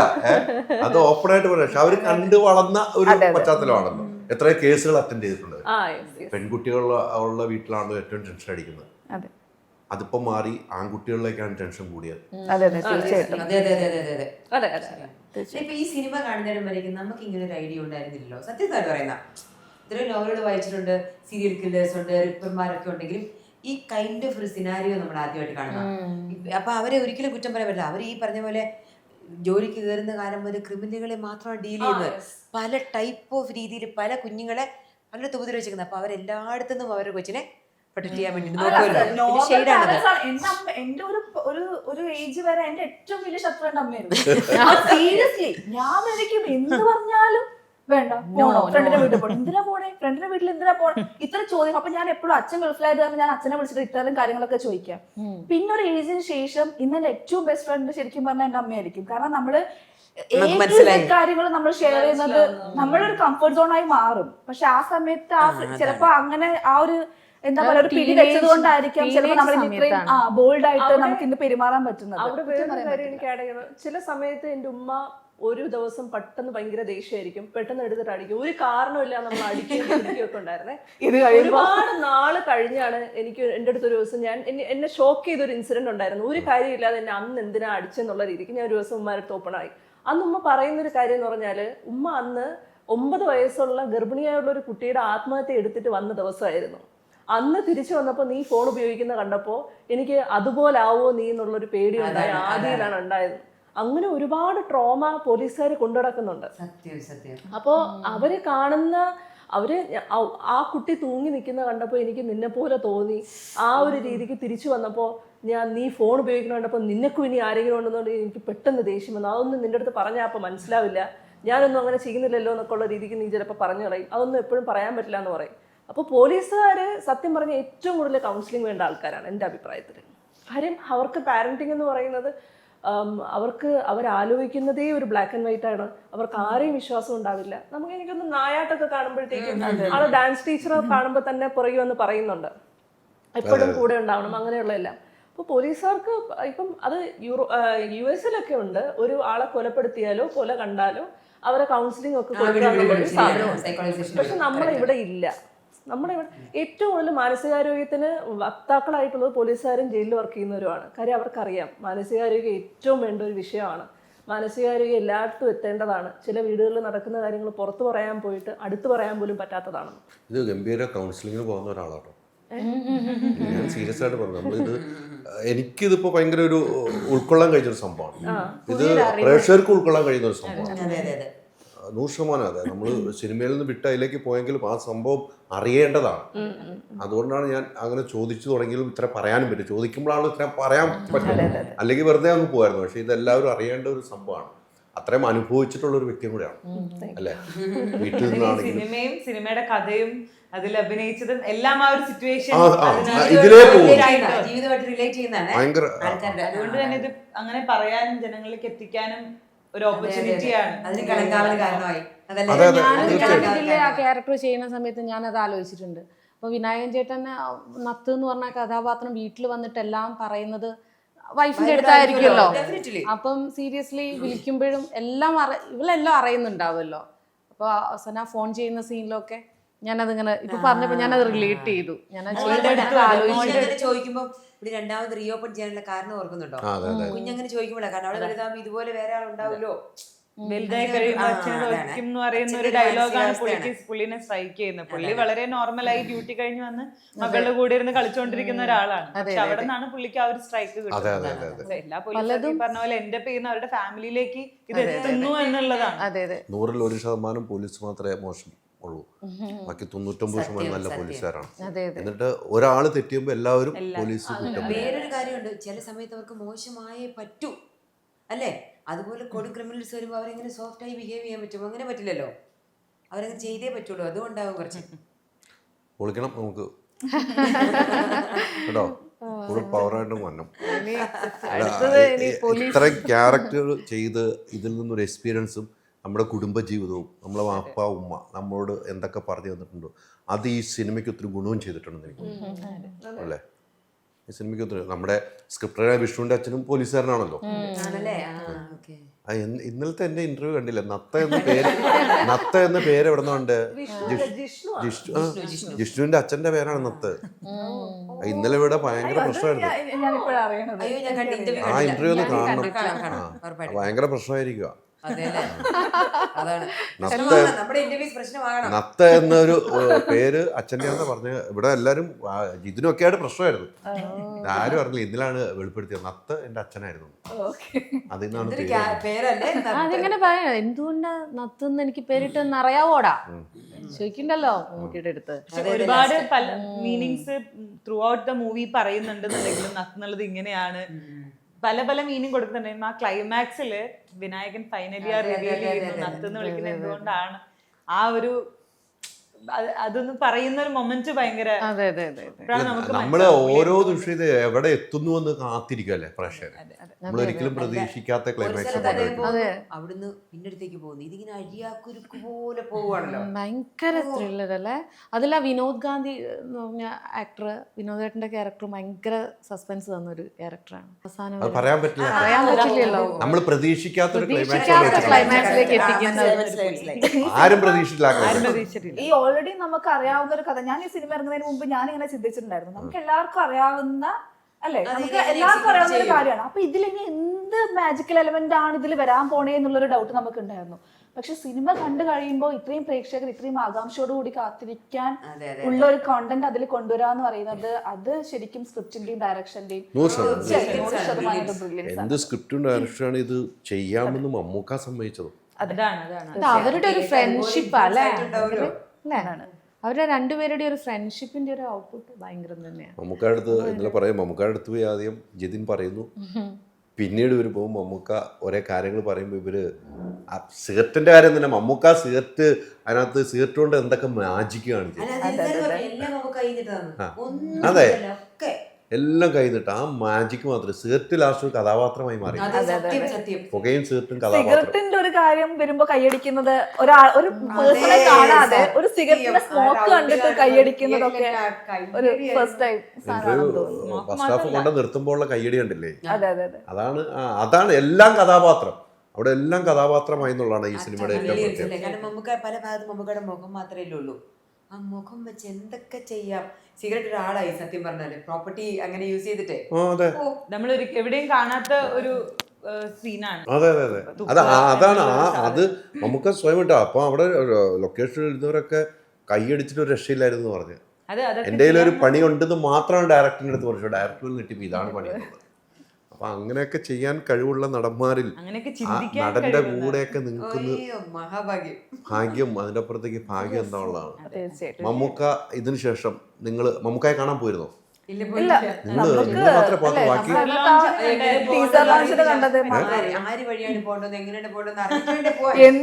മമ്മൂക്ക ഇവര് ഇതുവരെ വന്നിട്ടില്ല കേട്ടോ. മമ്മൂക്ക ഈ ഇന്റർവ്യൂ കാണുമ്പോൾ ഇവര് മനസ്സിൽ പറയുന്നുണ്ട് മമ്മൂക്ക അതെനിക്ക് ഇഷ്ടമായിരുന്നു, മമ്മൂക്ക അതില്ലേ അത്. പക്ഷെ അത് കണ്ടിട്ടില്ല. ഞാൻ ഡൊമിനിക്കിനെ മൂന്നാർ ഒരു ഷൂട്ട് ഉണ്ടായിരുന്നു. അപ്പൊ എന്നെ വിളിച്ചിട്ട് പറഞ്ഞു മൂന്നാർ ഒരു ഷൂട്ട് ഉണ്ട് എന്ന് പറഞ്ഞു. അപ്പൊ ഞാൻ വിചാരിച്ചു ഇനി ഷൂട്ട് നടന്നില്ലെങ്കിലും മമ്മൂക്കനെ കാണാമല്ലോ എന്ന് വെച്ച് ഞാൻ പോയി. മൂന്നാർ എനിക്കൊരു പണിയില്ലായിരുന്നു, കാരണം എനിക്കറിയാം ചെറിയൊരു പാർട്ടേ ഉള്ളൂ എന്ന്. ഞാനിങ്ങനെ സ്ഥലമൊക്കെ നോക്കി ഓൺ ദ വേ ഞാൻ കാണാണ് Mammookka, Gautham sir, George sir ഒക്കെ ഉണ്ട്. അപ്പൊ എനിക്ക് ഭയങ്കര, അതായത് ഞാൻ ഈ മൂവിയുടെ ഒരു ഭാഗമാവാനാണല്ലോ വന്നത്. കുറെ ക്രൗഡും ഉണ്ട്, പോലീസൊക്കെ ഉണ്ട്. അപ്പൊ ഞാൻ വേഗം കാർ എടുത്തിട്ട് ഞാൻ പറഞ്ഞു ഞാനൊന്ന് പോയിട്ട് വരാം. അപ്പൊ ഞാൻ പോകുമ്പോൾ ഒരു പോലീസ് സാർ വന്നിട്ട് എങ്ങോട്ടാ എന്ന് ചോദിച്ചു. ഞാൻ പറഞ്ഞു സർ അങ്ങോട്ട്. അപ്പൊ പറഞ്ഞു അത് മനസ്സിലായി, ഇത്രയും ആൾ ഇവിടെ നിൽക്കുന്നത് കണ്ടില്ലേ, മാറി നിൽക്കുന്നു. അപ്പൊ ഞാൻ പറഞ്ഞു അതിൽ ഞാനുണ്ട്. അപ്പൊ ഈ വന്നവരൊക്കെ അങ്ങനെ തന്നെയാ പറയുന്നത്. എന്നെ കടത്തി വിട്ടില്ല ചേച്ചി, എന്നെ കടത്തി വിട്ടില്ല. എനിക്ക് ഭയങ്കര സങ്കടമായി. അപ്പൊ ഞാൻ ഇങ്ങനെ വിഷമിച്ച് ഞാൻ വിചാരിച്ചു എപ്പോഴാണ് ആ ഒരു നേരിട്ട് കാണാൻ പറ്റുക. അന്ന് ആ ഷൂട്ട് കുറെ കഴിഞ്ഞ് ക്ലൈമറ്റിന്റെ ഇഷ്യൂ കാരണം നടക്കുകയും ചെയ്തില്ല. അപ്പൊ അങ്ങനെ ഒരു അപ്പൊ എനിക്ക് ഭയങ്കര സങ്കടമായി. മറ്റേ സിനിമയിൽ പറയുന്ന പോലെ മമ്മൂക്കയുടെ അച്ഛനാന്ന് പറഞ്ഞിട്ട് ഒരാൾക്കാരെ വിളിക്കുന്നത് പറഞ്ഞ പോലെ കണ്ടിട്ടില്ല. അപ്പൊ അവിടുന്ന് വന്നിട്ട് നമ്മൾ കളങ്കാവൽ ഇങ്ങനെ അടുത്തിരുന്ന് കണ്ണിൽ നോക്കി സംസാരിക്കുക എന്നൊക്കെ പറയുന്നത് അതൊരു ഭയങ്കര. പക്ഷെ മമ്മൂക്കാടെ ഞാൻ ഒത്തിരി ഇന്റർവ്യൂ എടുത്തിട്ടുണ്ട്, ഒത്തിരി പരിപാടികളുണ്ട്. മമ്മൂക്കാടെ സിനിമയിൽ ആദ്യമായിട്ട് ഇത്രയും ആളുകളെ സ്റ്റേജിൽ കയറ്റിയത് കേട്ടോ. ഇത്രയും ആളുകളെ അതെ. അന്ന് ഞാൻ ശരിക്കും ഞെട്ടിപ്പോയി. മമ്മൂക്ക നമ്മളെല്ലാം കൈ പിടിച്ച് വെൽക്കം ചെയ്യണു, എന്റെ കണ്ണിലേക്ക് നോക്കണു, അതൊക്കെ അയ്യോ മമ്മൂക്കയുടെ കണ്ണെനിക്ക്. ജിഷ്ണു എന്നല്ല പറഞ്ഞു, ജിഷ്ണു ഇങ്ങനെ ഫോണിൽ ഇങ്ങനെ ഷൂട്ട് ചെയ്തോണ്ടിരിക്കുക. അപ്പോഴാണ് മമ്മൂക്ക ആ ഫോണെല്ലാം കൂടെ വരച്ച് താഴെ പോയി പറഞ്ഞു. ഒരിക്കലും പ്രതീക്ഷിക്കുന്ന ഇവരെ വിളിക്കുന്നുള്ളൂ. അത് മമ്മൂക്ക തന്നെ പേരൊന്നും അറിയില്ല, ഇങ്ങനെ വിളിക്കാൻ നോക്കി വിളിക്കുമായിരുന്നു മമ്മൂക്ക വിളിച്ച ഒരു. പക്ഷെ നിങ്ങളെയൊക്കെ പരിചയപ്പെടുത്തിയ ആഷിഖ് എന്റെ കാര്യം പറഞ്ഞു കേട്ടിട്ടുണ്ട്. അതോടെ ഫേമസ് ആയി. ഈ നമ്മളിപ്പോ ഞങ്ങളുടെ കാര്യം പറയുന്നില്ലേ, ഈ ആഷിഖൊക്കെ മമ്മൂക്ക എന്ന് പറഞ്ഞാൽ മരിക്കും. അതെ അതെ മരിക്കും. ഞാൻ പറയുന്ന സത്യസന്ധമായിട്ട് പറയുന്ന അത്രമേൽ ആരാധനയാണ് നമുക്ക് ഞങ്ങൾക്ക് അങ്ങനെ പ്രേക്ഷകരും നമ്മളും മാത്രമല്ല അതിൽ വർക്ക് ചെയ്ത സകലമായ ആഷിക്കൊന്നും ഇന്നുവരെ സ്റ്റേജിൽ കയറിയിട്ടില്ലാത്ത ആളാണ്. ഇന്ന് മമ്മൂക്ക വിളിച്ച് മമ്മൂക്ക പറയുന്നതിന്റെ സ്റ്റൈലാണ് ഏറ്റവും രസമായത്. അപ്പൊ ആഷിക്കിന് ഫോൺ വെക്കാൻ പറ്റുന്നില്ല അടുത്ത സിനിമയ്ക്ക് ആഷിക്ക് ഭയങ്കര ലൈവായിട്ടിരിക്കുക. ഫോൺ ഇനി നമ്പർ മാറ്റണമെന്ന് മറ്റേ ആഷിക്ക് പറഞ്ഞു. അത്രയും ഫോൺ ആഷിക്ക് പറയാം. അങ്ങനെ എല്ലാവരെയും പരിചയപ്പെടുത്തിയ ഒരു സിനിമ ഇത് മാത്രമേ ഉള്ളൂ. ലോഞ്ചിന് എല്ലാം ഏറ്റവും ഇസഡ് ആളുകളെ അവിടെ ഉണ്ടായിരുന്ന ഓരോ ആളുകളും നമുക്ക് ഓർത്തിരുന്ന് വിളിച്ച് കയറ്റുന്ന പേരൊന്നും അറിയില്ലെങ്കിലും അങ്ങനെ നോക്കിയിട്ട് വിളിക്കണം. അങ്ങനെ ഒരു ആവശ്യം സത്യം പറഞ്ഞാൽ ഇല്ല. ഇപ്പൊ നമ്മൾ ഒരുപാട് ഇതുപോലെ ത്രില്ലർ മൂവീസ് എല്ലാം ഒരുപാട് ഇതുപോലത്തെ ക്യാരക്ടേഴ്സ് വന്നു പോകുന്നുണ്ട്. ഒത്തിരി പേരെ കൊല്ലുന്ന ഒരുപാട് ക്യാരക്ടേഴ്സ് വന്നു പോകുന്നുണ്ട്. പക്ഷെ ഇങ്ങനത്തെ സിനിമകളെല്ലാം നമ്മൾ എടുത്ത് നോക്കി കഴിഞ്ഞാൽ ഇവരെല്ലാം ക്യാരക്ടേഴ്സ് ആയിട്ട് എന്താ പറയുക ഷോക്കേസ് ചെയ്തിട്ടുള്ള ഒരു സിനാരിയോ ഉണ്ടായിട്ടില്ല എന്ന് തന്നെ പറയാം. പക്ഷെ ഇവിടെ എല്ലാവരെയും നായികമാരായി ഐഡന്റിഫൈ ചെയ്യുന്നു. നമുക്ക് തന്നെ നമ്മൾ എല്ലാവരും നായികമാരാണ്. സത്യം അതിനൊന്നും ആവശ്യമില്ല. നമ്മളെല്ലാം വിക്ടിംസ് ആണ്. നമ്മളെല്ലാം അതിനകത്ത് ആ കഥയിലെ ഒരു വിക്ടിംസ് ആണ്. വന്നു പോയി ഒരു സീൻ അഭിനയിച്ച് പോയ ആളുകളാണ്. പക്ഷെ നമ്മളെ അത് പുള്ളി നമ്മളെ ഷോക്കേസ് ചെയ്യുന്നത് നായികമാരായിട്ടാണ്. അതാണ് 21 അതിന്റെ നായികമാരും greatness എന്ന് പറയുന്നത്. സത്യം. അതൊരു ഭയങ്കര വലിയ ഭാഗ്യം തന്നെയാണ്. എല്ലാ സ്ത്രീ കഥാപാത്രങ്ങൾക്കും ഈക്വൽ ആയിട്ടുള്ള, ഇപ്പൊ ഈ പറഞ്ഞ പോലെ കബിനി ചേച്ചി വിനായകൻ ചേട്ടന്റെ നായികയായിട്ടാണ് അതിനകത്ത് ചെയ്തിട്ടുള്ളത്. പക്ഷെ ഞങ്ങൾ 23 പേരും മമ്മൂക്കയുടെ സിനിമയിലെ നായികമാരായിട്ട് തന്നെയാണ് അവിടെ പ്രസന്റ് ചെയ്തത്. ഒരാളെ പോലും അതിൽ നിന്ന് മാറ്റി നിർത്തിയിട്ടില്ല എന്നുള്ളതാണ്. ഞങ്ങൾ കഴിഞ്ഞ ഇന്റർവ്യൂവിലും പറയുന്നുണ്ടായി, മമ്മൂക്കയുടെ കൂടെയും മമ്മൂട്ടി കമ്പനിയിലും ഇത്രയധികം സ്ത്രീകൾ ഒരേ സ്വരത്തിൽ ഞങ്ങൾ ഇത്രയും കംഫർട്ടബിൾ ആയിട്ട് ഷൂട്ട് ചെയ്ത് ഇറങ്ങി എന്ന് പറയുന്നത് തന്നെ വലിയൊരു അഭിമാനമാണ്. എത്ര സെറ്റുകളിൽ നമ്മൾ പല സെറ്റുകളിൽ ഒരുപാട് പ്രശ്നങ്ങൾ കേൾക്കുന്നതാണ്. ഇതിനകത്ത് ഇത്രയും സ്ത്രീ കഥാപാത്രങ്ങൾ ഉണ്ടായിട്ട് ആർക്കും ഒരു കംപ്ലൈന്റും പറയാനില്ല. എല്ലാരും കംഫർട്ടബിൾ ആയിരുന്നു, എല്ലാരും ഹാപ്പിയാണ്. സ്റ്റേജിൽ മാത്രമല്ല കേട്ടോ ഞാൻ പറയുന്നത്, ഷൂട്ടിൽ മാത്രമല്ല അല്ലാതെയും നമുക്ക് തരുന്ന ഒരു റെസ്പെക്ട് ഉണ്ട്. ഭയങ്കര privilege ആണ് കേട്ടോ. നമ്മളെ എല്ലാ സ്ഥലത്തും എല്ലാ സമയത്തും എക്സ്പെക്ട് ചെയ്യുന്ന ഒരു കാര്യമല്ല അത്. പക്ഷെ അവര് നമ്മൾ ട്രീറ്റ് ചെയ്യുന്ന ഒരു രീതിയും, അത് മമ്മൂക്കയാണെങ്കിലും ഹോൾ ക്രൂ ആണെങ്കിലും ജിതിൻ ചേട്ടൻ ജിഷ്ണു ചേട്ടൻ, അവര് നമുക്ക് തരുന്ന ഒരു സ്പേസ് ഉണ്ട്, ഒരു ഫ്രീഡം ഉണ്ട്, ഒരു റെസ്പെക്ട് ഉണ്ട്. അത് എടുത്തു പറയേണ്ട ഒരു കാര്യം തന്നെയാണ്. തിയേറ്റർ വിസിറ്റ് കൊണ്ടുപോയപ്പോ അല്ലേ ഭയങ്കര നന്നായിട്ട് ചില സമയത്തൊക്കെ നമുക്ക് ചില ഷൂട്ടൊക്കെ ലേറ്റ് ആകുമ്പോൾ നമുക്ക് ചെറിയൊരു ഡിസ്കംഫർട്ട് ചിലപ്പോൾ ഫീൽ ചെയ്യാം നൈറ്റ് ഒക്കെ ആകുമ്പോൾ. ഈ മമ്മൂട്ടി കമ്പനിയിൽ വന്നപ്പോൾ എനിക്ക് തോന്നിയൊരു കാര്യം, ഇനി ഏത് ഒരു റോളിലാണെങ്കിലും എന്താണെന്ന് നമുക്ക് തിരിച്ചു ചോദിക്കാതെ പോയിട്ട് ചെയ്യാൻ പറ്റുന്ന സ്പേസ് ആണ് അത്. അത്രയും കംഫർട്ടാണ് നമുക്ക് അവിടെ. അത് നമ്മളെ ട്രീറ്റ് ചെയ്യുന്നതാണെങ്കിലും സേഫ്റ്റിയുടെ കാര്യമാണെങ്കിലും ഒരാൾ വിളിക്കുമ്പോൾ നമ്മൾ അപ്രോച്ച് ചെയ്യുന്ന രീതിയാണെങ്കിലും ഒരു കാര്യം കൺഫേം ചെയ്യുന്ന രീതിയാണെങ്കിലും ഒക്കെ ഭയങ്കര കംഫർട്ടബിൾ ആയിട്ട് ചെയ്യുന്ന, അത് മമ്മൂട്ടി കമ്പനിയെ കുറിച്ച് എനിക്ക് എടുത്തു പറയാതിരിക്കാൻ പറ്റുന്നേയില്ല. ആൻഡ് അവരുടെ ഫുഡ് ഷെഡ്യൂളിന് കറക്റ്റ് ടൈമിൽ വന്നു, കറക്റ്റ് ടൈം തിരിച്ചു പോയി ഫുഡ് കഴിക്കാൻ പറ്റില്ല.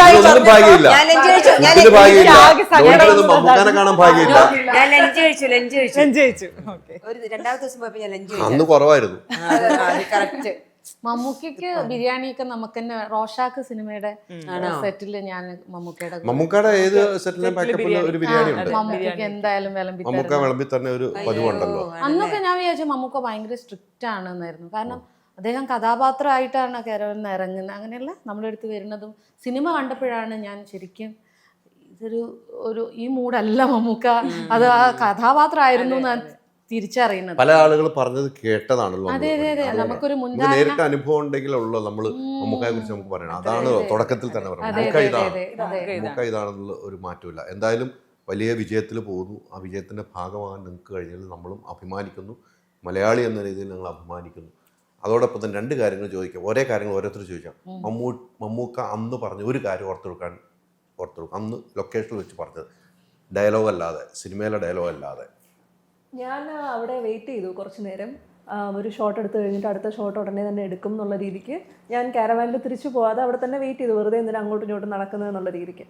അപ്പോൾ ആ ദിവസത്തെ ഷൂട്ട് കഴിയാറാവുകയും അന്ന് മമ്മൂക്ക പോവാണ് പോയത്.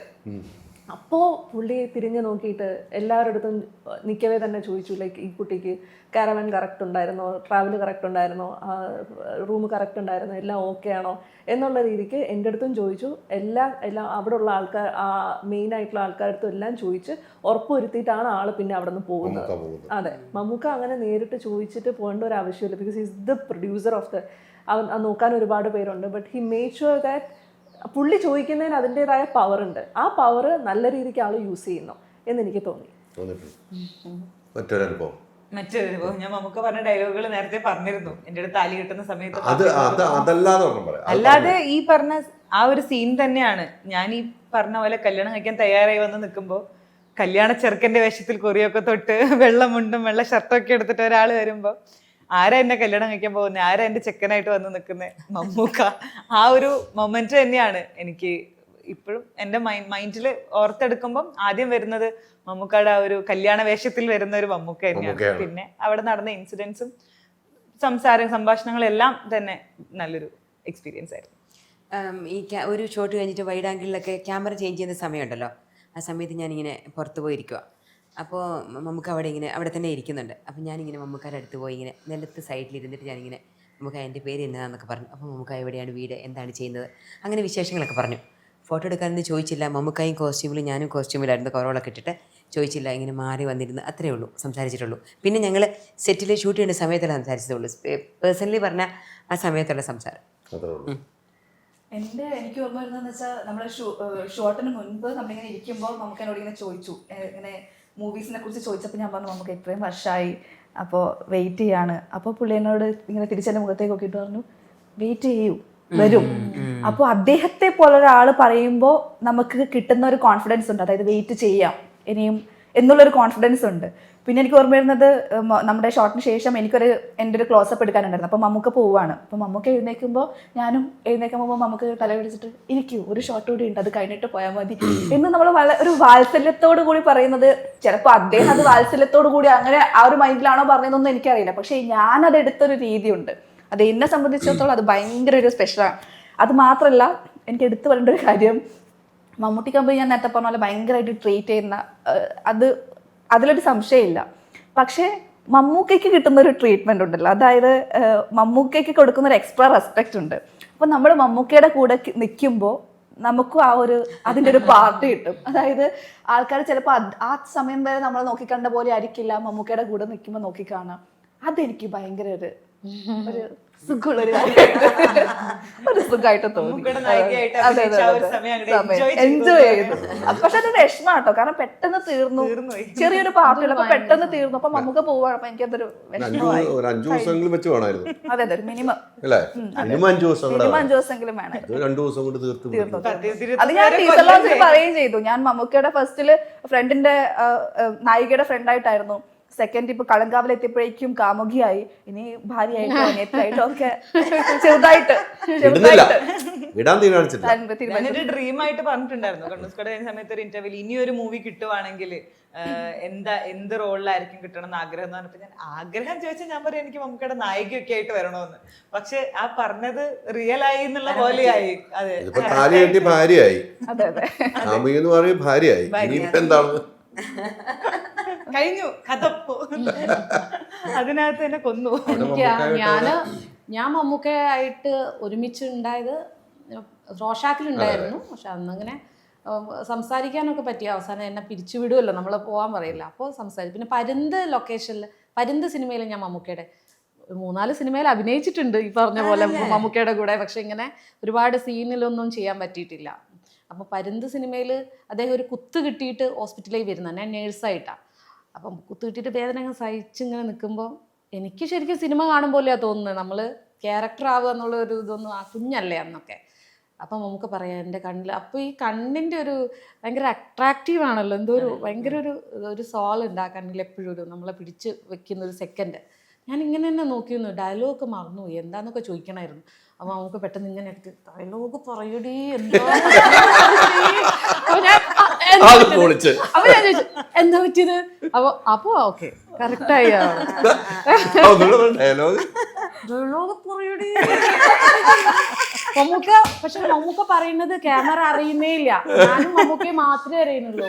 പല്ല് കടിച്ചു വെച്ചിട്ടാ ചോദിക്കുന്നത്. പക്ഷെ ആ ഒരു സീനിലേ അഭിനയിക്കാൻ പറ്റിയിട്ടുള്ളൂ. ആ സീനും ജീവിതത്തിൽ മറക്കില്ല, ഇനി ആരും മറക്കില്ല, ഇനി പ്രേക്ഷകരും മറക്കില്ല. കാണുമ്പോ ഇനി തിയേറ്റേഴ്സ് ഡയലോഗ് പറയടീന്നായിരിക്കും പറയുന്നത്. ആർട്ടിസ്റ്റുകളെല്ലാം നമുക്കോട് അഭിനയിക്കുമ്പോൾ അതാലേക്കും ഡയലോഗിന്റെ സമയം ഡയലോഗ് അല്ല, ഓരോ അനുഭവങ്ങളാണല്ലോ നമുക്ക്. എന്തായാലും നല്ലൊരു സിനിമയുടെ ഭാഗം, ആ സിനിമ സൂപ്പറായിട്ട് പോകുന്നു. ആ സിനിമയുടെ ഭാഗമായ നിങ്ങൾക്ക് അഭിനന്ദനങ്ങൾ. മലയാളികൾ ഇരുകൈ നീട്ടി സ്വീകരിച്ച സിനിമ, കുറേ നാളുകൾക്ക് ശേഷം മമ്മൂക്കയുടെ സിനിമ ഇത്രയും ഹിറ്റ്. അത് ഞാൻ നേരത്തെ പറഞ്ഞില്ല, മമ്മൂക്ക എന്നൊരു നടനിലേക്കുള്ള വിശ്വാസമാണ് ഈ സിനിമയെ കൂടി യാത്ര ചെയ്യുന്നത്. അത് വിനായകൻ്റെ അഭിനയം അതിനപ്പുറത്തേക്ക് കാഴ്ച വെച്ചിരിക്കുന്നു. അങ്ങനെ എല്ലാം കൊണ്ട് ഇഷ്ടപ്പെട്ട ഒരു സിനിമ. ആ സിനിമ സൂപ്പർ ഹിറ്റാണ്. പാപ്പായും ഉമ്മായോട് പെട്ടെന്ന് പോയി കാണാൻ പറയണം, മറന്നു പോകല്ല. ഈ ഇന്റർവ്യൂ കണ്ടുമ്പോൾ അപ്പായും ഉമ്മ എന്താ പറഞ്ഞത് എന്നെ ഒന്ന് വിളിച്ച് പറയുകയും ചെയ്യണം. എല്ലാവർക്കും, പ്രേക്ഷകർക്ക് എല്ലാവർക്കും അറിയാം. ഈ ഇപ്പോഴത്തെ ഇന്റർവ്യൂ കണ്ടു കഴിയുമ്പോൾ അപ്പായും ഉമ്മ എന്ത് പറഞ്ഞതെന്ന് എന്നോട് പറയും. അത് ഞാൻ പ്രേക്ഷകരെ അറിയിക്കുന്നതായിരിക്കും. അത് അറിയിക്കുന്നത് അല്ലേ? എനിക്ക് പ്രേക്ഷകരെ അറിയിക്കേണ്ടി വരും. കണ്ടു കഴിഞ്ഞിട്ട് എന്താണ് അപ്പായും ഉമ്മയും പറയണമെന്ന് എനിക്കറിയാം. എന്തായാലും സൂപ്പർ ഹിറ്റ് സിനിമ, സൂപ്പറാണ്. സിനിമ കാണാത്തവർ എത്രയും പെട്ടെന്ന് പോയി തിയേറ്ററിൽ കാണുക. ഇനിയും ദിവസങ്ങളുണ്ട് എന്നോർത്ത് കാത്തിരിക്കല്. സിനിമ കണ്ടവരുടെ അഭിപ്രായത്തിന് വേണ്ടി കാത്തിരിക്കേണ്ട, കണ്ടവരെല്ലാം നല്ല അഭിപ്രായം പറയുന്നു. ഒത്തിരി സന്തോഷം. Thank you.